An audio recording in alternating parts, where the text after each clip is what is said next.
अस्सलाम वालेकुम। आज बनने जा रहा है हमारे घर में ਸਾਗ ਸਰੋਂ ਦਾ ਸਾਗ ਤੇ ਮੱਕੀ ਦੀ रोटी ਉਹ भी माँ ਦੇ ਹੱਥ ਦੀ ਹੋਵੇ ਤੇ वाह वाह हो जाए। यहाँ पे जी 5 किलो ले लिया है मेरी अम्मी ने साग और 3 किलो पालक, थोड़ा सा बाथू, साथ हरी मिर्चें और ये यहाँ पे निकाल रहे हैं। अभी इसकी कटिंग होगी। देखें साग तो बहुत ही फ्रेश था। आजकल वैसे मौसम भी सही है, धूप भी निकल रही है। आप भी बताएं आप लोगों के इलाकों में कैसा मौसम है, वहाँ पे धूप निकल रही है?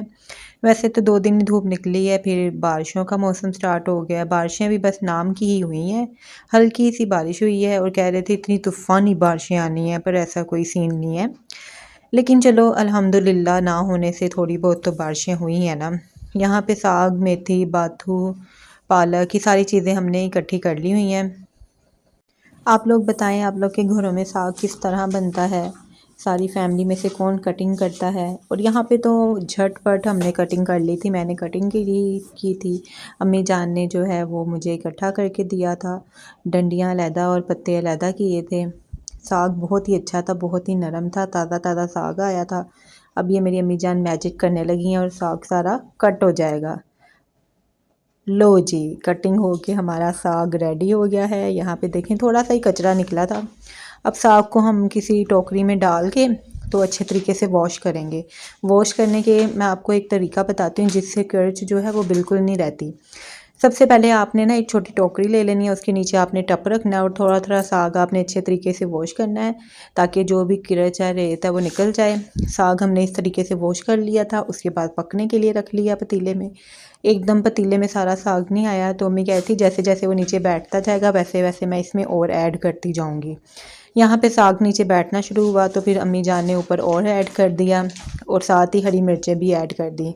पहले तो मदानी से हम लोग साग जो है ना वो बहुत ज़्यादा ऐसे हमने मिदना पंजाबी में जो कहते हैं और ग्राइंड करना बहुत मेहनत होती थी। अब तो मशीनें आ गई हैं, बहुत सहूलतें हो गई हैं, लेकिन यकीन जाने जो वो मदानी वाला साग मिदने से मज़ा आता था ना, वो मशीनी साग का मज़ा नहीं आता। खैर साग बहुत ज़्यादा था तो हमने कहा हम इतनी कहाँ जद्दोजहद करेंगे, तो हमने फिर ना वो बीटर मेरी सिस्टर ने भेजा हुआ था, हैंड बीटर, वो हमने यूज़ किया।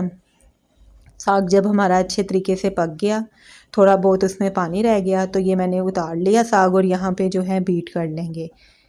थोड़ा पानी आपने रहने देना है क्योंकि बिल्कुल भी ड्राई कर लेना तो फिर बीटर नहीं चलना था, इसलिए फिर साग काफ़ी ज़्यादा था तो 5 मिनट मैंने ज़्यादा ब्रीक नहीं किया क्योंकि इतना ब्रीक साग भी अच्छा नहीं लगता, तो मैंने ज़्यादा ब्रीक नहीं किया था, नॉर्मल ही रखा था और यहाँ पे बीट कर लिया। हाँ जी, पीछे से मेरी बेटी बोल रही है वाह, पेन दिखा रही है ब्यूटीफुल।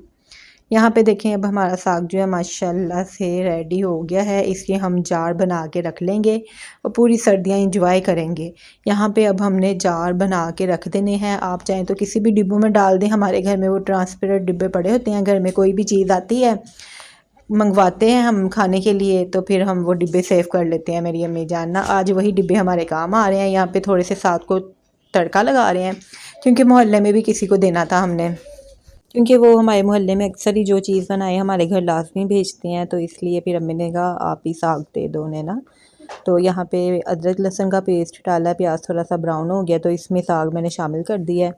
बाकी साग अभी मैं आपको दिखाती हूँ, जो हमने डिब्बों में पैक किए हैं वो मैं दिखाऊंगी।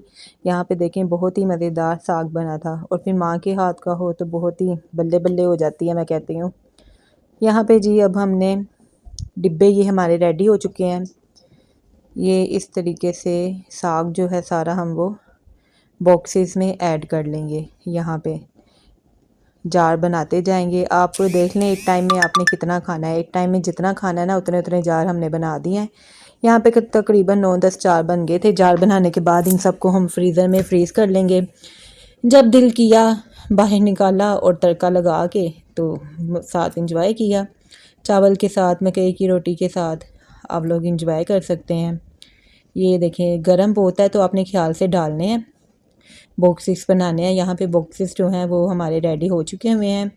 अब इनका जो अगला मरहला है वो है फ्रिज में जाने का जैसे लोग कुर्बानी का गोश्त सेव करते हैं ना, ऐसे हम लोग साग सेव करते हैं। देखें जी इस तरीके से साग जो है हमारा सारा फ्रीज़र में जा रहा है।